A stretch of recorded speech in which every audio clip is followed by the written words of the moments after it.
This machine right here will truly change my business forever. This is the Echo Master disc cleaner from Elm USA.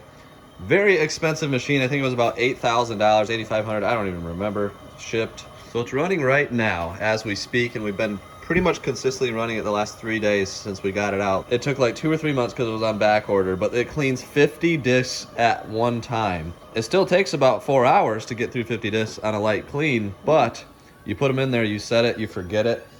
You can set it at the end of the day, go sleep, and it will run in your sleep, and I stinking love it. It's blown my mind. The quality of the disc coming out of it is insane.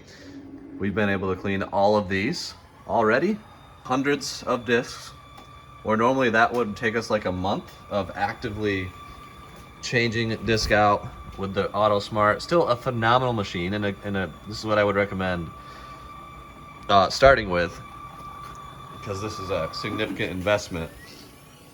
But like all of these are currently running right now.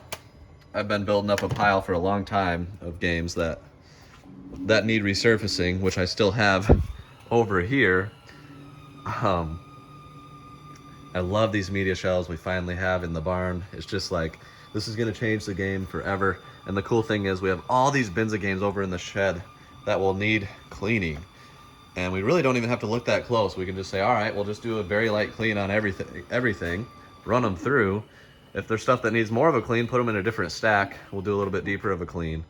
And then just everything's gonna be clean. Like we're not gonna have to worry about it. And it takes out the time, processing, all that kind of stuff. And then I have this entire bin of like high-end disc-only games. I mean, we're talking probably about 1,000 discs in here.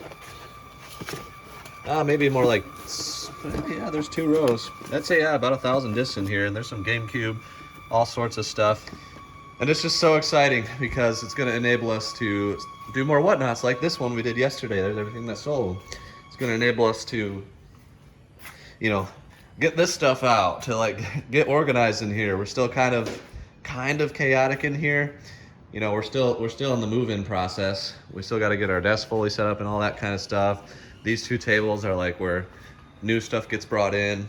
It's just gonna free up a lot of time for us to be able to do stuff like that, and also add some cash flow quicker to the business because we're getting really nice discs cleaned a lot faster. So it will be a game changer forever. And if you're doing significant volume in sales, I highly recommend picking one up. So I'm up on the top of the rolling stairs, about 12 feet high up here, right next to the shelf wall. This is a dream come true. I've been dreaming of this for literally years. Taken a long time to work the way up to this point at the speed of cash. Been full-time 6 years, been working hard from the beginning by myself. About 3 years in, I got my first person. And now we've got Alpal and Sky Guy full-time. They're incredible. They're some of my best friends. I can trust them with everything because we've known each other for years. And probably another 4 part-time people. This business is very blessed and I'm thankful for it. It's only the 3rd day out working here, but coming up here and just kind of assessing the situation of what we've got in here, kind of get a bird's eye view. I can see everything in the tubs here, and then I can also see all the way to the other end. I'll kind of show you my view here. So up here is kind of like my trade inventory. Probably have more switches than necessary. I do know that I've already got a trade sealed on one of these. I got to send one of those out. That came in the mail from a viewer. And then I'm also trading this one. So those are already gone. And then I might have a trade on this Horizon one. So I like to keep about 3 or 4 of each system in stock. I've got 2 Series X's, but probably too many switches right now since I have these ones as well up here. But that's trade inventory. I know that I need to take it easy on buying stuff right now because you can see all these right here tested, needs testing, test and clean, NES, so those are tested. High-end cards there. You know, here's Pokemon collection. I might start selling some of that because I just have too many modern cards when really I'm trying to collect vintage cards. All these tested systems, tested and cleaned. So those obviously need to get processed and sent out to Amazon FBA. Here's another one, tested and clean. It just is noting that the controllers need more cleaning. More tested consoles, more tested controllers, unprocessed systems there, but here's fully refurbished NESs. These are things that we're just waiting on parts and pieces to complete, or we already have all the parts and pieces and we just need to get them packed up. But obviously we've been moving stuff in. Good to go systems there, a bunch of GameCubes. Some Wii U's that need testing. Like, we got a lot of crazy inventory, and that's just what's in the barn right now. We're not even talking the 2 storage units or the shed next to us. So we have some work to do getting stuff sold, and this is a big part of the reason that I'm not buying until February. Also nice to see the sealed games all laid out finally. I've had these in bins just all over the place in the basement. I've just kind of set sealed stuff to the side, graded some of it, done stuff with some of it, but just been like overwhelmed by keeping up with other parts of the business. So keeping this stuff out so we can see what I actually have is really nice. We already like sold spontaneously 4 sealed GameCube games in yesterday's Whatnot auction. We sold one of those spontaneously, probably 3 or 4 of the sealed 3DS games. Because, you know, people can finally see them and request them if they want them, and we can put them up for auction. So follow us on Whatnot for that kind of stuff. We have some crazy auctions with crazy stuff, and that is completely going to be normal moving forward, to add spontaneous items like that, and it's very fun. Sold all this yesterday, so Alpal's got to ship all that out. That's a lot of stuff. Sorry, Alpal. I love these. Shout out to Sosa Games eBay store. You can get really nice replacement eBay cases, PS2, Wii, 360. We ran out of jewel cases. We reordered those from a different person. I believe I have links to most all of the supplies that I get and that I reorder. So check out, we have like a link tree. We've got 2 links to the supplies that we use and recommend. They're affiliate links. Check them out if you need anything. It'll support the channel if you use our links. And then all these bundlers we've got all laid out now. We're still gonna need another shelf here. We got more shelves to go pick up still. This one will probably have more empty cases than bundlers, because we have a lot of those. Still have all these to unpack. There's Sky Guy with a burrito. Where's my burrito? Where's my burrito? Oh! Subscribe if you want me to bring you a burrito next time. I mean, say no more. Yep. So this right here is one Whatnot order. Shout out to Savvy, the username on Whatnot. They're from Canada. Really, really supportive, awesome. We greatly appreciate it. They bought the Genesis box, these Thomas trains, some Star Wars cards. What's inside of here? Oh yeah, one of these cast iron. They bought both cast iron things. They bought both cast iron horse sets, the Batman cards, a whole binder full of those, some sealed games, including Monkey Ball 2 at the bottom for GameCube. Star Wars figures. These are like side panel things for cars, a whole collection of them. Like, and then a bunch of these Boy Scout patches. So we did lots of like 30 items from the 60s, 70s, and 80s. And then these are random game lots, and they bought all of it. $1,700 order. The discs are done. Now this was a batch that we needed to do like a deeper clean on, so we did medium instead of light. And these were terrible. That's terrible.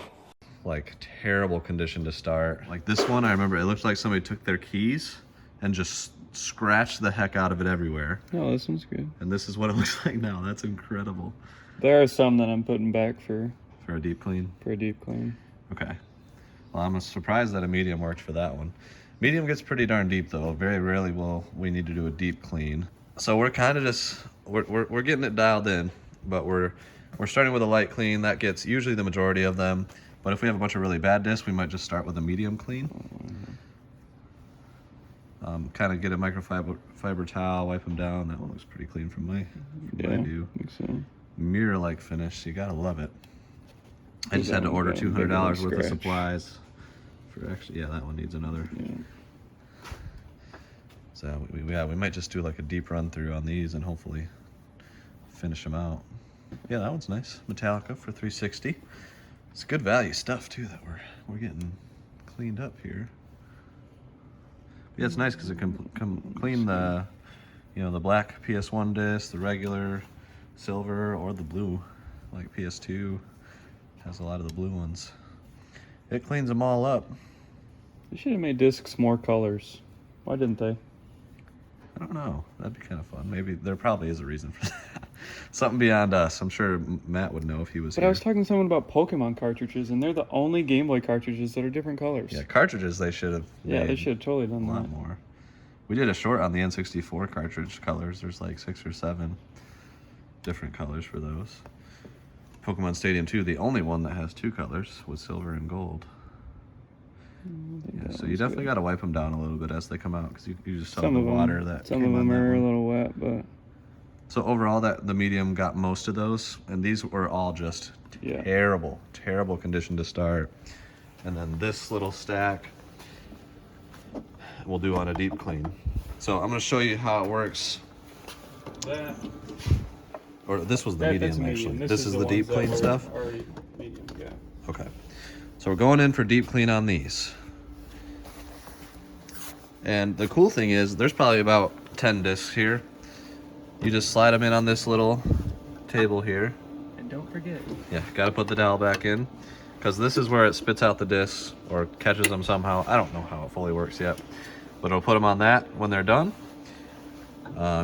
Put them there, just shut the door. I think there's like magnets and stuff to pick them up, bring them around. And then I'm gonna switch this to deep and we'll hit start, but I'll show you kind of the mechanics of it.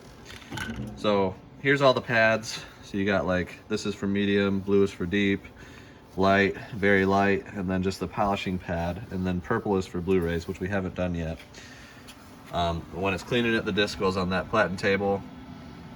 There's the compound. You can see it's kind of building up there. Probably have to clean that out after today. It's nice because this one like recycles the water, which we used to have to like have gallons and gallons and gallons of distilled water, but we have not had to replace this yet after like 300 or 400 cleans. Here's the compound, here's the filter. I just ordered new filters because this kind of catches everything and it's getting pretty full. So that's kind of the look of it. We're gonna start it, about 10 discs. And it's nice because you can just hit start and it will automatically stop after, even if you do less than 50 discs. So I start it up and it will just do all of them, and when they're done the machine will stop and we'll get our next ones in. I will say if it's at the end of the day, we'll make sure that we're doing a full 50 because we want to maximize the time when we're not replenishing it. But this thing is a dream. That's it for this one. Thank you guys for watching. Hopefully you learned something. This EchoMaster is going to be a game changer for our business.